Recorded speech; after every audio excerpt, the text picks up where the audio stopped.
Dr. Billy Graham já levou a mensagem de esperança em Jesus Cristo para o maior número de pessoas em toda a história.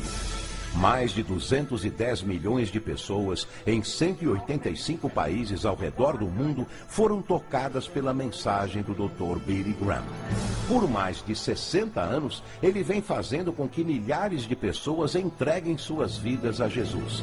Dos povos de países mais remotos da África ao coração de Nova York, tanto para grandes chefes de Estado como para os povos mais humildes e necessitados. Hoje, o Dr. Graham compartilha conosco a mensagem de esperança em Jesus Cristo.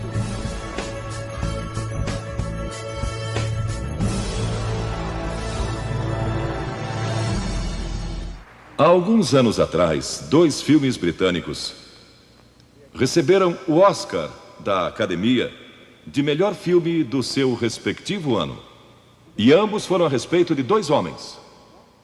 Um foi Eric Liddell e o outro foi Gandhi.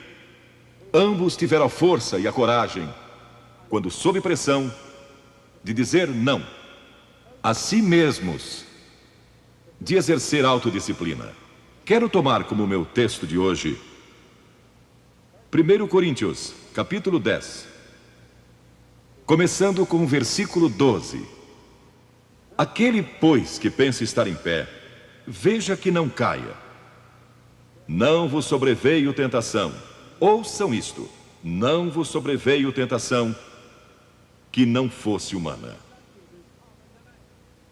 Todo ser humano enfrenta tentações no decorrer de sua vida. Mas Deus é fiel e não permitirá que sejais tentados além das vossas forças. Pelo contrário, juntamente com a tentação, vos proverá livramento, de sorte que a possais suportar. Deus proveu escape, se você conhece a Cristo. Bom, aqueles 2 filmes tiveram um tremendo impacto sobre o mundo. O de 1982 foi Carruagens de Fogo, a história de Eric Liddell. Um jovem que disse não a si mesmo e sim a Cristo. Ele surpreendeu o mundo quando se recusou a correr num domingo nas Olimpíadas de Paris de 1924. E vocês todos sabem que ele disse não até mesmo ao príncipe de Gales, que lhe pediu que corresse, porque ele era o homem mais rápido do mundo nos 100 metros. Mas ele disse não, porque ia ser num domingo e era contra suas convicções bíblicas escocesas. E recentemente foi comemorado o 60º aniversário da grande vitória de Eric Liddell nas Olimpíadas, porque ele correu nos 400 metros, em que ninguém achava que teria chance, e venceu. E fizeram esse grande filme a respeito da sua vida. E o que muita gente não sabe é que a vida de Eric Liddell não se limitou àquela vitória, porque depois que se formou na Universidade de Edimburgo, quando partiu, a estação estava lotada de colegas e professores cantando "Saudai o nome de Jesus", porque Eric Liddell foi para a China como missionário. Foi capturado pelos japoneses durante a guerra e morreu num campo de concentração japonês. Mas naquele campo, ele trouxe alegria e coragem a todos os prisioneiros, pois pregou para eles e cantou para eles, ministrando as suas almas. E ouvi dizer que estão preparando um outro filme, mostrando sua vida ali, porque ele teve coragem de dizer não. O mundo ouviu falar dele, porque ele disse não àqueles que tentaram fazer com que abandonasse as suas convicções cristãs pessoais. E eu penso em William Booth, há pouco mais de 100 anos atrás, que fundou o Exército da Salvação. Ele se converteu, tornou-se um vigário, um pastor, e foi para as favelas de Londres, para as zonas da luz vermelha. Pregou entre a gente pobre, formou um pequeno grupo chamado Banda Aleluia, e ia às esquinas, e ia também às prisões. E alguns dos líderes religiosos da época não gostaram daquilo. E assim ele foi chamado diante de uma conferência de líderes religiosos e disseram: William Booth, você vai pregar onde nós o mandarmos, senão será excomungado. Ali estava ele, diante daquela vasta assembleia de pastores. Que podia dizer? Catherine Booth, que se tornou tão famosa quanto ele, sua esposa, estava na galeria e abanou o seu lenço gritando: William, diga não! E William obedeceu sua esposa e disse não, e assim nasceu o exército da salvação.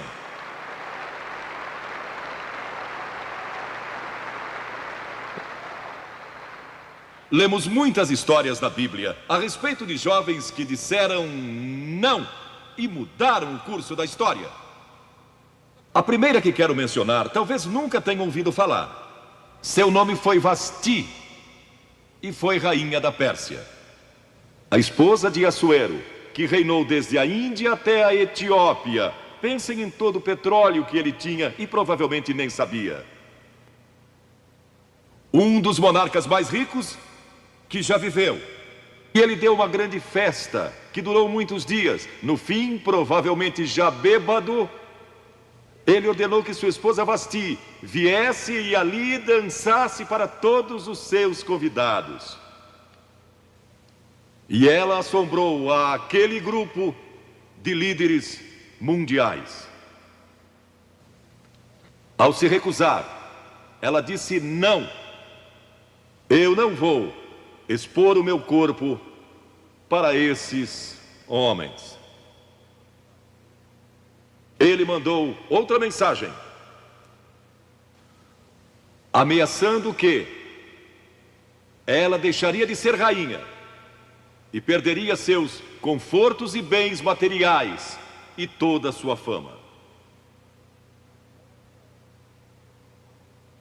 Mas a sua resposta foi a mesma: não. E ela mudou a história, porque foi deposta como rainha. Nada mais sabemos. Mas por causa dela, Esther se tornou rainha e o povo judeu foi salvo. E até o dia de hoje, o povo judeu celebra um grande feriado, porque uma mulher disse não e abriu a porta para a salvação do povo judeu, porque havia um homem como Hitler, e era o primeiro-ministro do país, decidido a destruir e aniquilar os judeus.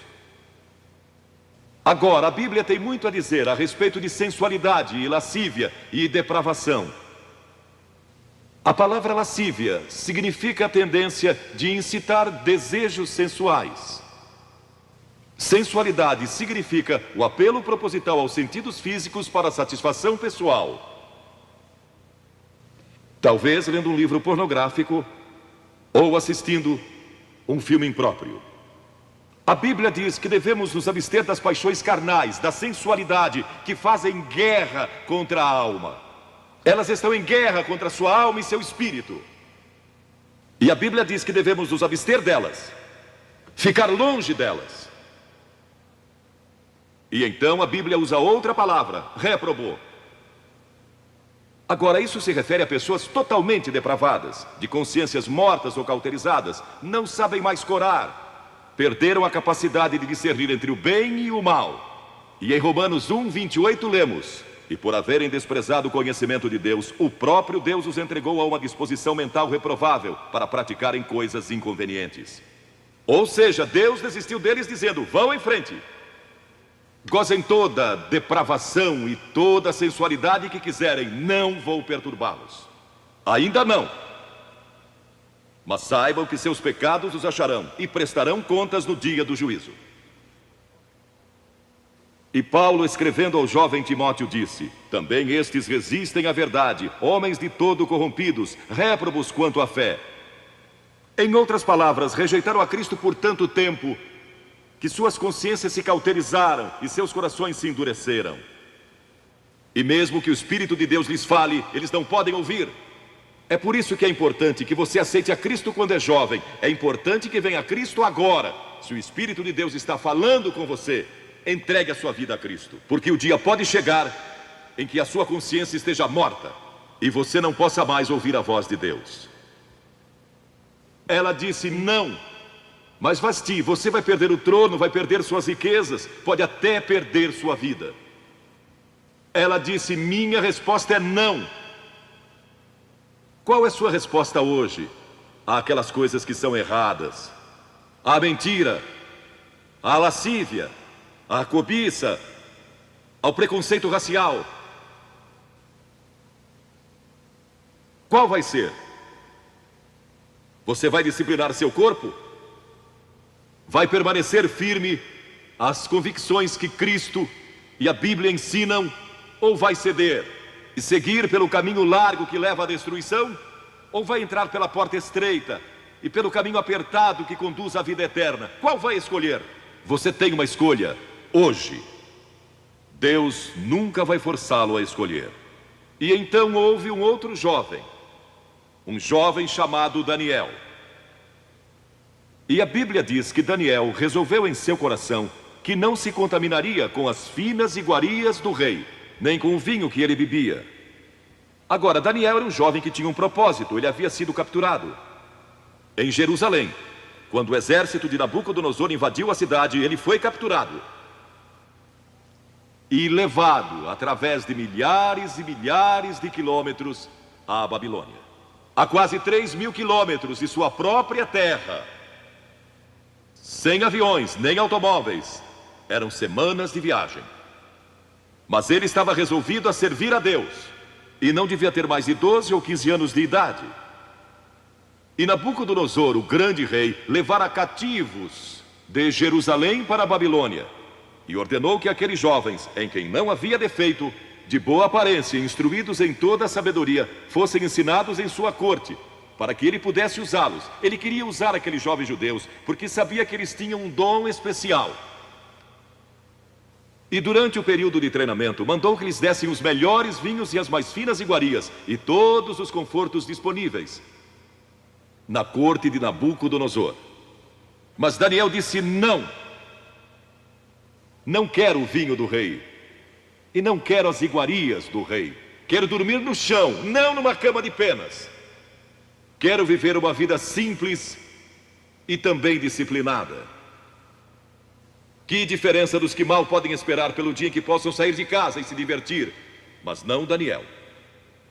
Daniel estava longe de casa e ninguém saberia se ele fizesse algumas dessas coisas. Ninguém saberia se ele tivesse uma namorada e dormisse com ela, ou se embebedasse com o melhor vinho do rei. Ninguém saberia lá em Jerusalém, e ele poderia ter se tornado muito popular.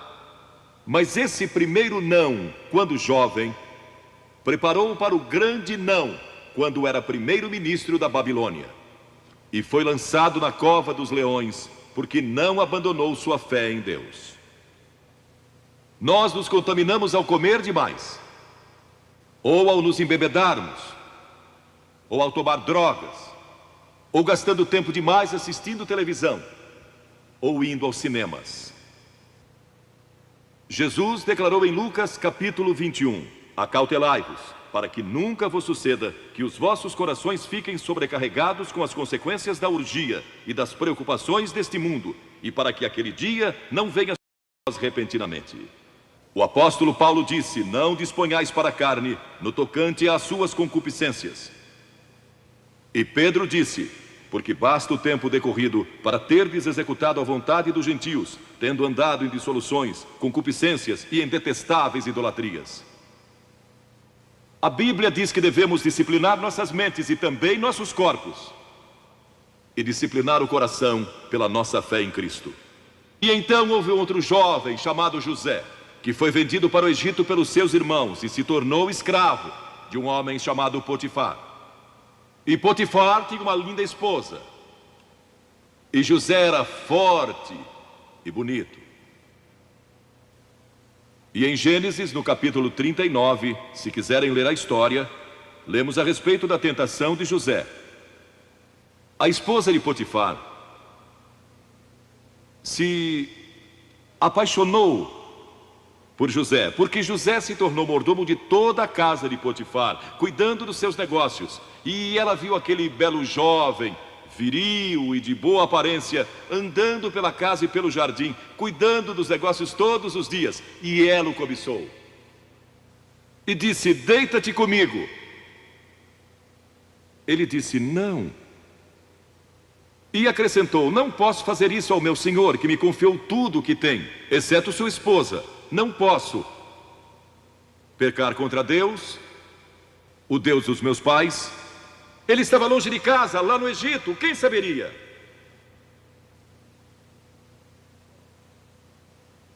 Mas disse não. E quando disse não, na última vez, ela o agarrou e ele fugiu dela, deixando sua capa. E ela começou a gritar, chamando os servos e dizendo: ele tentou me violentar. O que não era verdade. Mas Potifar acreditou e mandou que ele fosse lançado na prisão. E muitos de vocês sabem a história, que ele foi para a prisão e, através de uma série de circunstâncias, ele depois se tornou primeiro-ministro de todo o Egito e governou o Egito sob o faraó. Deus o guardou e o promoveu, porque José teve a coragem de dizer não quando foi tentado. Agora, sexo não é pecado. O sexo nos foi dado por Deus para a propagação da raça humana e para nosso prazer, dentro de certos limites que Deus estabeleceu para o matrimônio. As características de um cristão são autocontrole e autodisciplina. E Paulo, escrevendo a Timóteo, disse: conserva-te a ti mesmo puro. Mas como você pode se conservar puro num mundo como este? Como pode se manter puro olhando para as bancas de jornais ou assistindo a alguns filmes? Como pode se manter puro com as tentações que enfrenta todo dia? Não pode, de modo algum, exceto se Cristo está em seu coração. Ele lhe dará força e o poder, porque nenhuma tentação lhe sobrevirá que Cristo não lhe ofereça o meio de escape. Entregue sua vida a Cristo hoje, deixe que Ele controle a sua vida, deixe Ele ser Senhor de sua vida, deixe que Ele controle essa área de sua vida, sua mente, seu corpo e sua vida sexual. Deixe que Ele tome conta dela. E lemos a respeito de um outro jovem chamado Moisés. Em geral pensamos em Moisés como um homem velho, de barba, mas foi na juventude que ele tomou a decisão que o levou à grandeza. Porque a Escritura diz: pela fé Moisés, quando homem, talvez 17 ou 18 anos de idade, recusou ser chamado filho da filha do faraó. Recusou. Ele fez uma escolha, preferindo ser maltratado junto com o povo de Deus, a usufruir prazeres transitórios do pecado. Agora, observe que ele estava no Egito. Era filho da filha de Faraó, herdeiro do trono do Egito. E talvez seria o próximo faraó. Mas ele fez uma escolha, porque sabia que seu povo, o povo de Israel, era escravo dos egípcios. E ele teve que tomar uma decisão no auge da sua glória. E no auge de tudo que lhe foi oferecido. E ele disse não a Faraó. Não vou ser seu filho, prefiro sofrer e morrer com o meu povo e servir o Deus vivo e verdadeiro. E foi exatamente o que ele fez. E conhecemos Moisés hoje como um dos grandes homens da história. Ele rejeitou os prazeres transitórios do pecado. E há uma diferença entre prazeres e alegria. Quem ama os prazeres empobrecerá, diz a Bíblia. E ela cita um homem que disse: entreguei meu coração à loucura e aos seus prazeres, mas tudo isso é correr atrás do vento. Quem vive em prazeres está morto, embora viva, amando os prazeres mais do que a Deus. A Bíblia diz que há pessoas que amam aos prazeres mais do que amam a Deus. É o seu caso? Você ama a Deus mais do que ama prazeres pecaminosos? Não falo de esportes e todas essas coisas maravilhosas que temos. Falo de prazeres pecaminosos. Mas a alegria é produzida pelo Espírito Santo. E há centenas de passagens que falam dessa alegria. Você pode ter alegria, mesmo quando não tem prazer. Porque a alegria é profunda. O anjo disse aos pastores naquela grande noite: não temais, pois vos trago boa nova de grande alegria, que o será para todo o povo. E mesmo no sofrimento, quando você recebe a Cristo, Deus não remove o sofrimento. Ele não remove todos os problemas e as dificuldades da sua vida. Não faz isso. Ele não promete, se você está desempregado, conseguir um emprego amanhã se você aceitar a Cristo hoje à noite. Ele promete que lhe dará graça e força e alegria em qualquer situação. Bem-aventurados sois quando os homens vos odiarem e quando vos expulsarem da sua companhia, vos injuriarem e rejeitarem o vosso nome como indigno, por causa do Filho do Homem. Regozijai-vos naquele dia e exultai. Ele disse: quando vierem a mim e tiverem problemas e tribulações e as pessoas odiarem vocês, ele disse: exultai, porque grande é o vosso galardão lá no céu, pois dessa forma procederam seus pais com os profetas. Todos que viverem piedosamente em Cristo serão perseguidos, a Bíblia diz. Ainda haverá sofrimento. Jesus disse: quem não tomar a sua cruz e negar-se a si mesmo, não pode ser meu discípulo. Moisés escolheu a alegria de seguir a Deus, em vez da vida de prazeres no Egito. O que você está seguindo? Qual é a sua escolha nesta hora? E então o último é Jesus. Jesus foi tentado em todas as coisas à nossa semelhança, mas sem nenhum pecado. Quer dizer que Jesus foi tentado a mentir? Sim. Que Jesus foi tentado a cobiçar? Sim.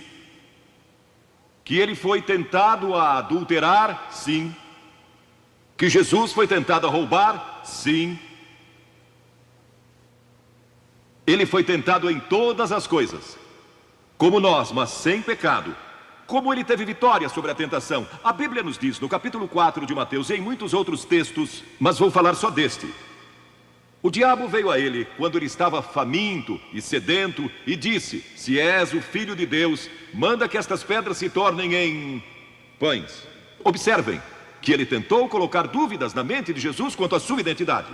Agora, Jesus era o Filho de Deus, nascido de uma virgem, Filho de Deus, que foi ressuscitado dos mortos pelo poder de Deus e está vivo hoje. Mas o diabo pôs dúvidas em sua mente. Ele estava fraco e cansado e faminto, um ser humano. Ele não enfrentou o diabo como filho de Deus, enfrentou-o como homem. E ele sempre respondeu citando as Escrituras. É por isso que você deve decorar as Escrituras. Nem só de pão viverá o homem, mas de toda palavra que procede da boca de Deus. Jesus disse que há uma coisa que é mais importante que a comida, e sexo, e coisas materiais. É sua vida espiritual. E então ele disse: se tu és o Filho de Deus, atira-te abaixo, porque está escrito: aos seus anjos ordenará a teu respeito que te guardem, para não tropeçares. E Jesus de novo respondeu: está escrito: não tentarás o Senhor teu Deus. E então o diabo levou a um alto monte e lhe mostrou todo o futuro do mundo, todos os reinos que ainda estavam por vir. E lhe disse: se dobrares o teu joelho e me adorares, eu te darei todos os reinos do mundo e sua glória. Jesus não argumentou se ele podia fazer isso. O diabo pode dar-lhe qualquer coisa. Alguns de vocês estão vendendo as suas almas por nada, coisa sem valor. A Jesus ele ofereceu o mundo todo, mas ele sabia que a cruz estava esperando por ele, e o único meio de salvação para o mundo era a cruz. Se tivesse obedecido o diabo, nós nunca teríamos tido a oportunidade de sermos salvos e perdoados. Jesus teria tomado um atalho e nós estaríamos perdidos. Mas Jesus disse: está escrito, ou melhor, começou dizendo: retira-te, Satanás, porque está escrito: ao Senhor teu Deus adorarás e só a Ele darás culto. E assim o diabo deixou, e anjos vieram e o serviram. Observe como Jesus enfrentou o diabo ao ser tentado. Primeiro, ele citou as Escrituras. Segundo, ele estava cheio do Espírito Santo. E terceiro, estava na vontade de Deus. Você está disposto a dizer não às tentações do diabo? Está? Pense nisso. E está disposto a dizer sim às declarações de Cristo, de que Ele é Filho de Deus, e quer que Ele entre em seu coração e perdoe seus pecados, salvando? Eu sei, muitos de vocês foram batizados e confirmados. A maioria de vocês talvez sejam membros de uma igreja, ou se identificam com uma igreja, ou talvez vão à igreja 2 ou 3 vezes ao ano. Não sei se fazem isso ou não, mas sei que muitos o fazem. Mas não podem declarar aqui hoje: eu sei que meus pecados foram perdoados, eu sei que vou para o céu. Deus está disposto a perdoar todo o seu passado hoje por causa da cruz. Deus está disposto a dizer: eu perdoo você, porque Ele ama você. E Deus se interessa por você como se você fosse a única pessoa em todo o mundo. E você pode recebê-lo nesta noite. Você diz: o que preciso fazer? Primeiro, deve estar pronto a se arrepender dos seus pecados. O primeiro sermão de Jesus foi sobre arrependimento. E a palavra arrependimento significa mudança, mudar suas ideias, mudar seu estilo de vida. Deixar que Cristo entre e o ajude a mudar. Está pronto a fazer isso? Não pode mudar por si mesmo.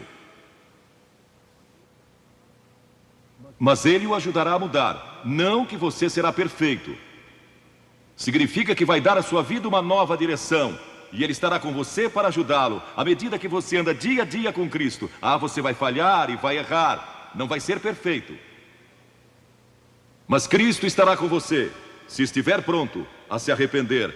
Diga a Deus: nesta hora eu pequei e me arrependo, e estou pronto a mudar.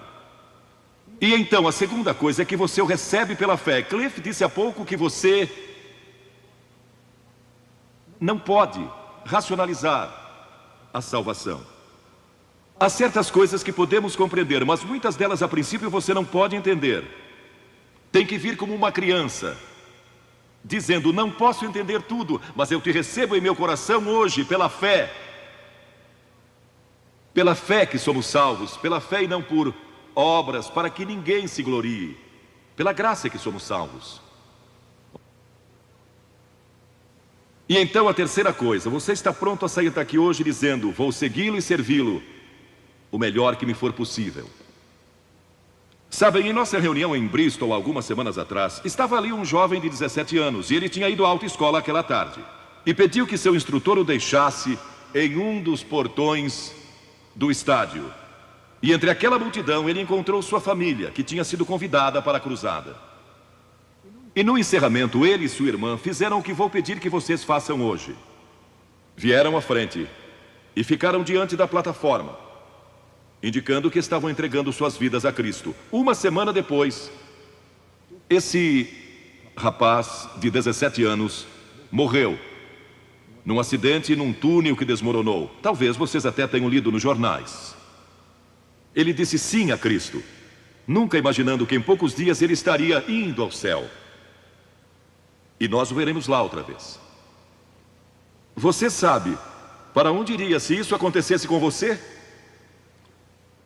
Certifique-se antes de sair daqui. Vou pedir que saiam dos seus lugares agora, centenas de vocês, talvez milhares até, e venham e fiquem aqui na frente, calmamente e reverentemente, dizendo ao vir: eu me arrependo dos meus pecados, quero receber a Cristo em meu coração, quero saber que fui perdoado e que um dia vou para o céu, quero esta nova vida. Você diz: mas Billy, por que você pede que venhamos publicamente? Por que em público? Porque toda pessoa a quem Jesus chamou no Novo Testamento chamou em público. Ele disse: se não estiver disposto a me confessar diante dos homens, tampouco eu o confessarei diante do meu Pai que está nos céus. Jesus morreu publicamente por você, despido, sangrando, diante de toda aquela multidão. Por você. Certamente você pode vir à frente hoje declarar sua entrega a Cristo. Não somente os jovens, talvez você tenha 70 ou 80 anos. E Deus falou com você hoje. Levante-se e venha. Vamos esperar por você. Você que está assistindo pela televisão, em outras partes da Inglaterra ou do mundo,